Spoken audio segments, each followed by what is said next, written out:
Do you like collecting diaries? Oh, I know. Isn't it strange? You're not called a voyeur if the diaries are 100 years old or more. I once found the diary of an 18-year-old girl. From as far as I could tell, she didn't put the year. At the end of the 18th century and the beginning of the 19th, I was in a Toulouse bookshop.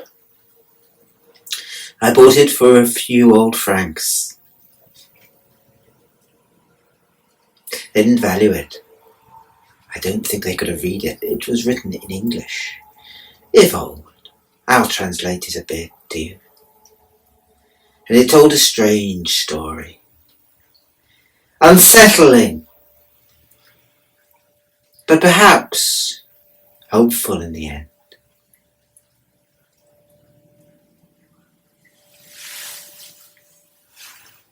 It went, I suppose, as I remember it, like this. June the 1st. I've had bad news. Do you remember, dear diary, that we were going to spend the summer in Foix, where my guardian, Sir Mottram, was going to meet his friend, the General, who had with him his own ward called Bertha. And Bertha had spent all her life in England and then in Germany. But it seems that Bertha, who I knew from correspondence to be a fine artist, she would send me cheeky drawings of the General and the rest. Bertha then had died, and the General was no longer going to come to meet us in Foix. And so we were going to have to spend another soggy summer in my guardian's castle that belonged to his forebears, here in the cold, hard Pyrenees. I wish I'd had a companion. However, when my guardian read the letter, it seemed clipped. He alluded to other letters that we had never received. So, diary, I wish, as I'd never wished before, for a companion of my age. Strange, isn't it? You don't feel lonely until you think you might not be. And then that might have been becomes an ache. June the 7th. Oh, it's nearly a week later. I'm sorry, dear diary, I've been remiss. Do you remember I said I wanted a companion? Well, it's happened. And in the strangest of ways. It was 2 days later. I and my guardian were out for a walk, when suddenly, over the humpback bridge, you know the one, down near the grot, a carriage was driven, a carriage and four, over the bridge. And there was a noise like a snap, and the spindle of the back wheels broke off. Well, my guardian ran up, and he opened the carriage, and there was an old, strange woman, dressed head to toe in black, white-faced she seemed, and with her a young girl. And the young girl had been thrown to the front of the carriage, and her head was bleeding. And she looked at me with sad eyes. And before I knew quite what was happening, my guardian was arranging for carpenters to come, and the woman who called herself the Count came out and said her charge, Carmilla, needed to rest, and did I know of any local inn, because she clearly was bleeding and could not now go on the difficult journey they would have to go by horse, through the mountains, down south to Spain. Well, I looked at my guardian, and he smiled at me. And Carmilla and me had already started to talk, and I had found her the most charming young girl in the world, dear diary, who seemed to match me in mood and dreams. We had read some of the same books. We looked at the sun setting, and both of us felt a quickness in our hearts.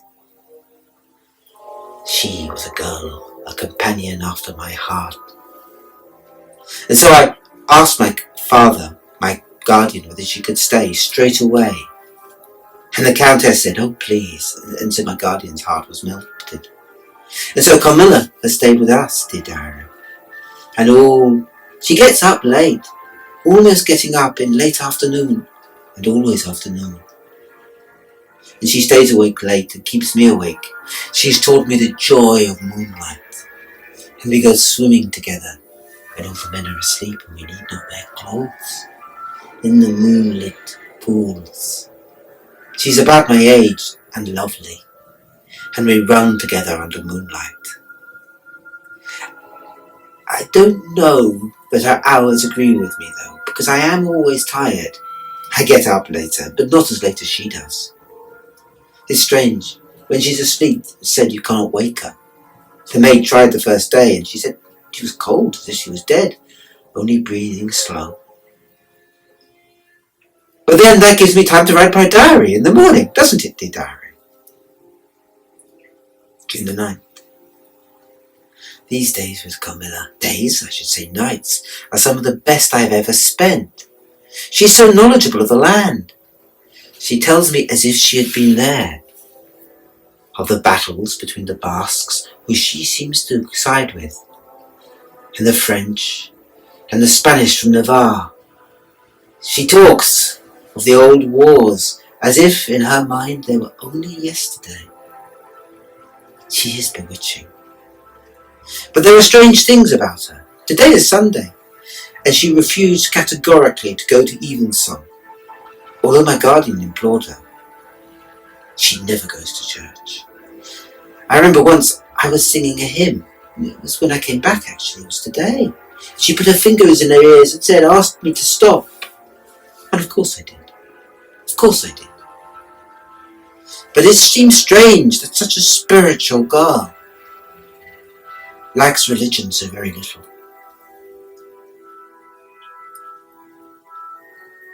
June the 15th. Diary. Do I need to tell you all my secrets? I suppose so, for I shall put you under a lock and key. On our walks, Carmilla is strange. We hug and kiss from time to time, and sometimes her kisses are too hot for me, and I push her away. And she looks at me for a moment, as if there were other dreams in her head. But then she blinks, and she's just a normal girl again. We walk through the moonlit fields. 2 nights ago we climbed up to the Crozet, and there we could see the Pyrenees by moonlight. My guardian drove up, right in the middle of the night it seemed to us, with a lighted carriage, for he was worried that we could not get down in the dark. And the 3 of us sat and watched the moon set over the Pyrenees. And my heart was so full. But when I came home, 2 nights ago, that was when I had the dream. In the middle of the night, I dreamt there was a cat that stood upon my chest and seemed to lie there, not like a girl but like a woman. And there was a sharp feeling on my throat. And the cat sung to me, and I drifted into strange dark dreams while Carmela walked in moonlight.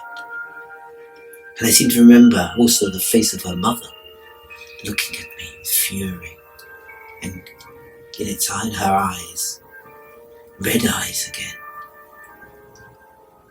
I wonder what it means. June the 21st. It's solstice, and Carmela has not got up at all today.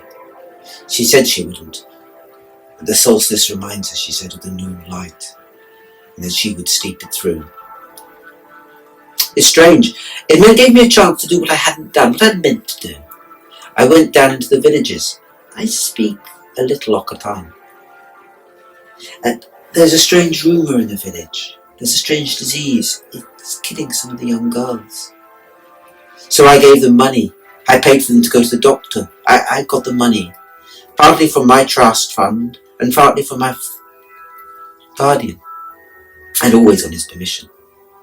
I've always been a favourite in the village, but when I went in they looked at me as if I had changed.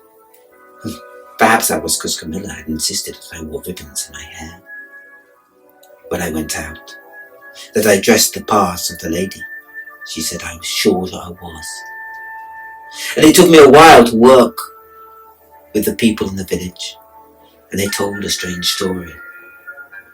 That the girls that died, of something like anemia, they said, were visited before they died by a creature like a cat.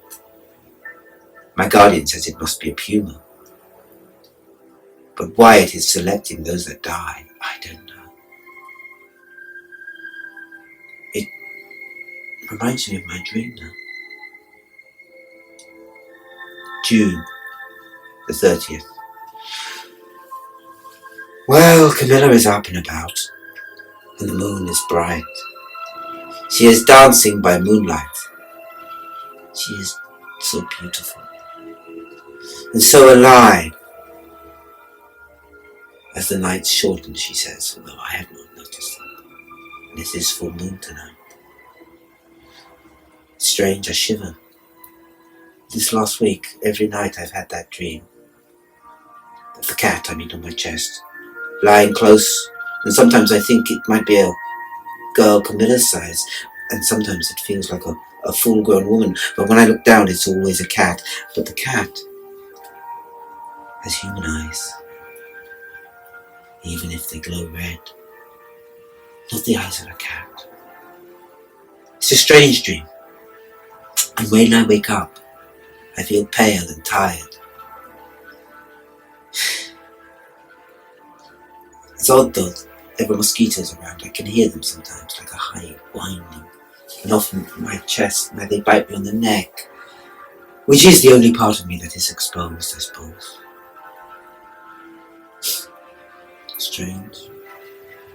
I wonder what the summer would have been like if I had walked in sunlight with Bertha, and rather walking in moonlight with Carmilla. I wonder. July the 1st. I didn't mean to write so soon. The day after, that's very good for me in my diary. But last night I had a different dream.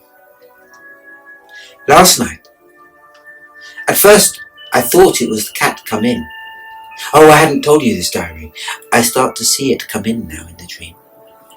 But suddenly behind the cat there was something like a shadow. And the shadow said, in Carmilla's voice, your mother would have warned you if she had lived. Be warned. Look again. And I looked, and as the cat sprung, for a moment, it turned into Carmilla's mother. I remembered her face quite clearly, and her teeth were sharp and long, and her eyes glowed red. But in the dream, she vanished like a cloud,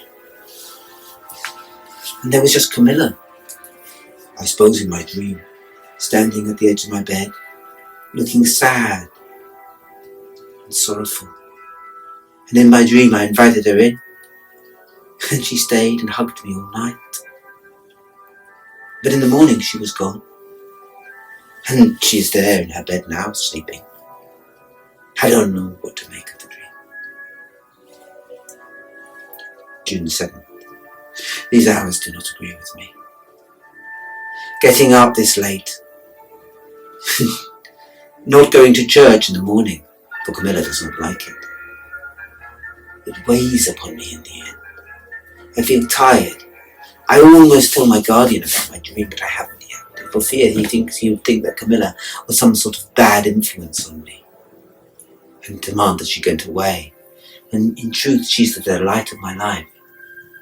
Sometimes I dream of the cat, and sometimes of Carmilla's scream. Sometimes I see the mother, sometimes I see her, Carmilla. But we never mention it by day.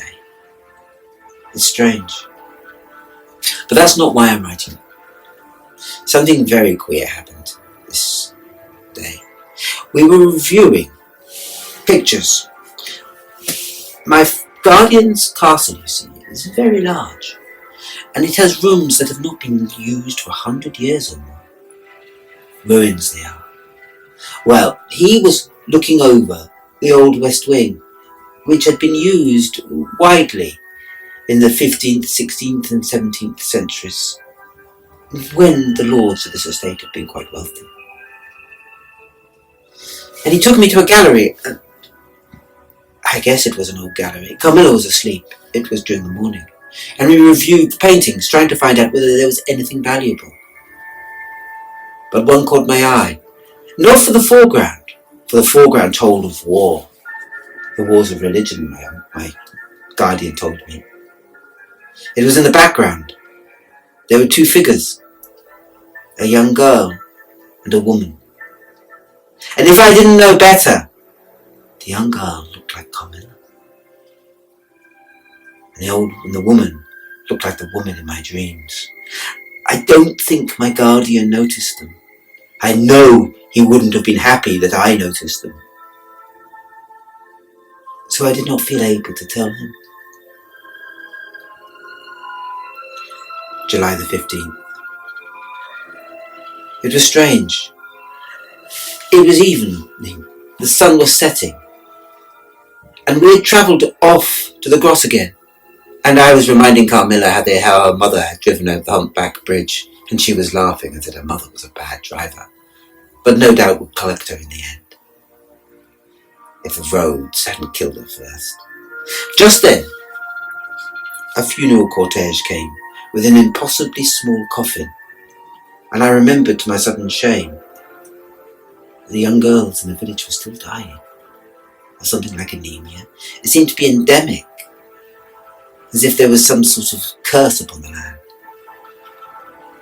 And I started to join in the singing for the requiem for her soul, but Carmilla screamed and ran, called me a traitress.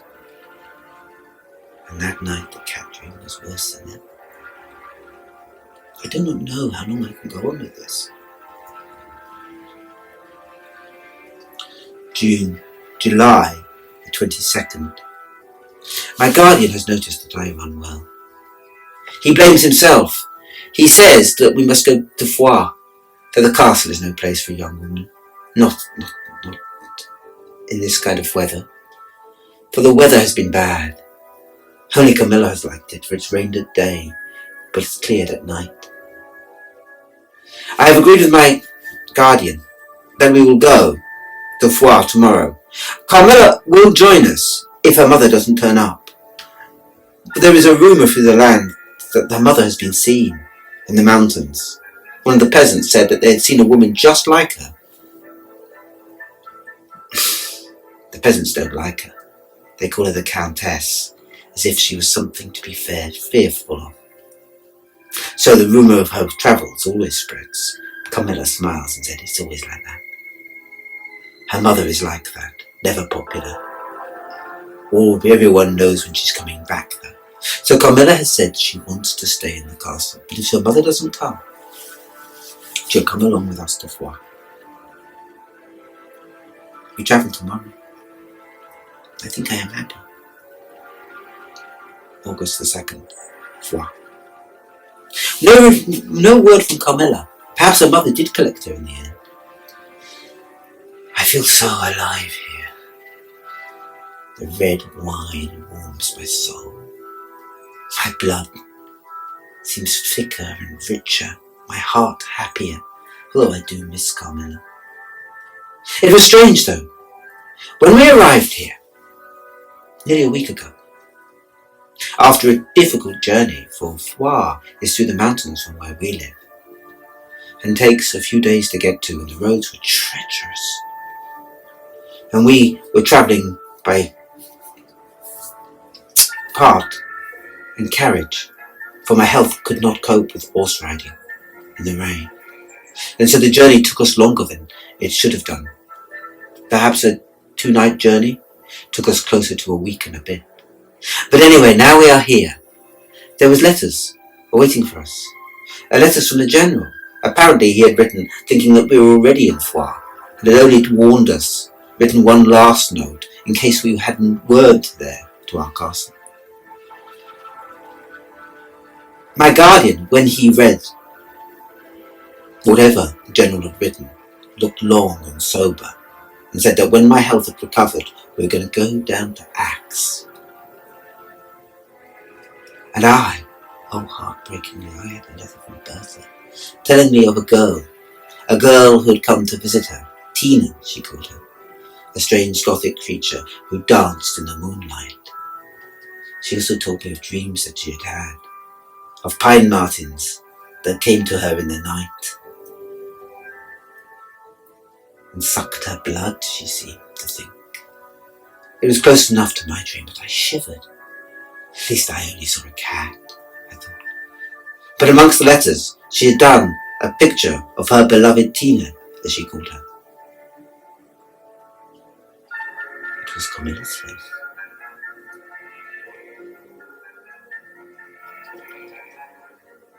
My guardian says tomorrow we're going to go to Axe, and asked me what I knew of the land, and I said that it was a spa, and he smiled and said, "It was a spa, yes, it is, and you will grow healthy at last, but we must also visit the churches there.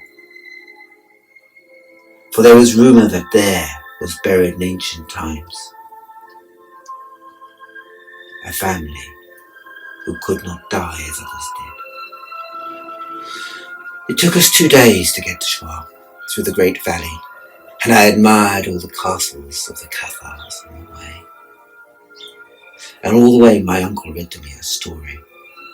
He was not my guardian, read to me, I call him uncle from time to time, read to me a story of the Cathars, but also of a family, a noble family, who had once lived here, but and had protected and joined the crusade against the Cathars, and there learned to drink blood. And how the last, the Countess, she called herself, and her daughter, had been hung, or the Countess had been hung, but before she had died, the Countess had starved her daughter. So the daughter was found without blood in her body. And I wondered why he was reading me such a very horrid tale. It made me shiver to think about it. We came at last to Axe, and I spent the first night in the spa. And there I heard by letter, sent by post-haste carriage, that Carmela was on her way. And my guardian looked amazed and said, "All right, tomorrow we better go there, at dawn, and do what we must." But one thing led to another. That night, for the first time in a long time, I had a dream of a cat. But this time it was more like a pine marten, and it put itself on my neck, and all night I struggled to remove it, until at last, just before dawn, I heard Carmilla shout, "Pull!" And suddenly, I pulled, and the pine marten fell off my neck and looked at me with hateful human eyes and was gone. And Carmilla nodded sadly at my bed and was gone. But I couldn't wake up in the morning, not until late afternoon at last. And my guardian was worried for me, but then he said it was safer now to take me. And we went by mule further up into the wilds of the mountains. He took out a map, and that map showed him where an old chapel lay, by hot springs. We went in. And as we went in, suddenly a voice called from behind. It was my Carmela! I was going to run to greet her! But my guardian held me back, and seeing that, Carmilla suddenly flew at us with a fierce fire and fury, and she attacked my guardian. Would you believe it? Although in spite of all his kindness to her. And he restrained her, forcing her back into a little alcove into the church, and said to her, "I do not hold you responsible, but you must move on." And then, strange of all, he plucked from his neck a crucifix, and he gave it to me, and said, "Just hold it up, and look upon your friend with pity, not hate." And I held up the crucifix, and Carmilla, begging for mercy, shrank from it, while my guardian looked for graves, and Carmilla screamed, "Let me!" And each time she reached out, she fell back, as if she was in two minds. And suddenly my guardian found the grave. And I looked behind, and he was lifting up the crowbar, the tombstone, as the sun started to set, and Carmilla started to come towards me, looking at me with yearning eyes, fierce, burning eyes, fierce eyes for a moment, the eyes of her mother. And teeth grew. Her form seemed to shift and to change, to grow, as if she was becoming some kind of monster. A shadow. Horrible. Horrible to remember.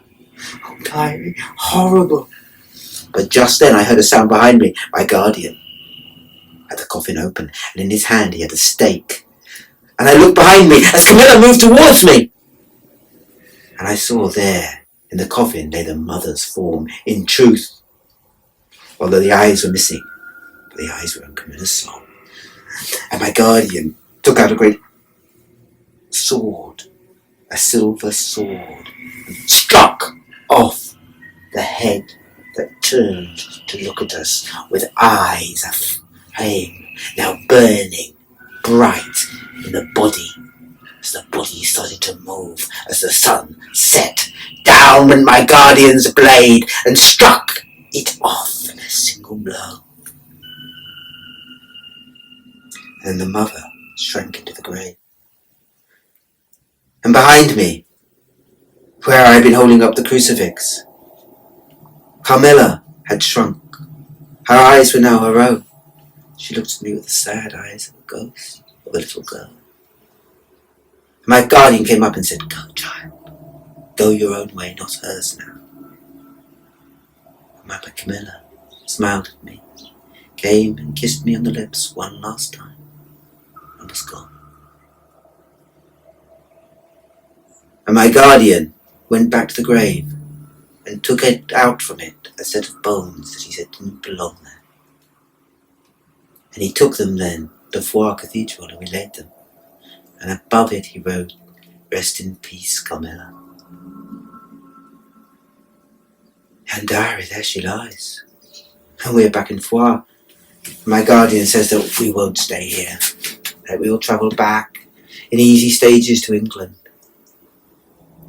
that I must find my peace there. Oh, diary, I shall leave you here in France, like a guilty secret, a memory of what I was that summer. The summer Carmela and me shared from time to time a bed, a heart, our blood. Keep the secret safe, Carmela. Keep the secret safe, my diary. Good night.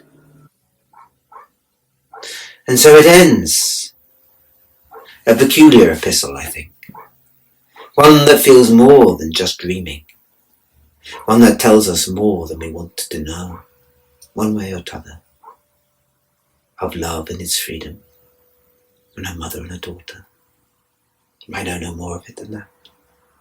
But it is, I think, interesting enough. Enough.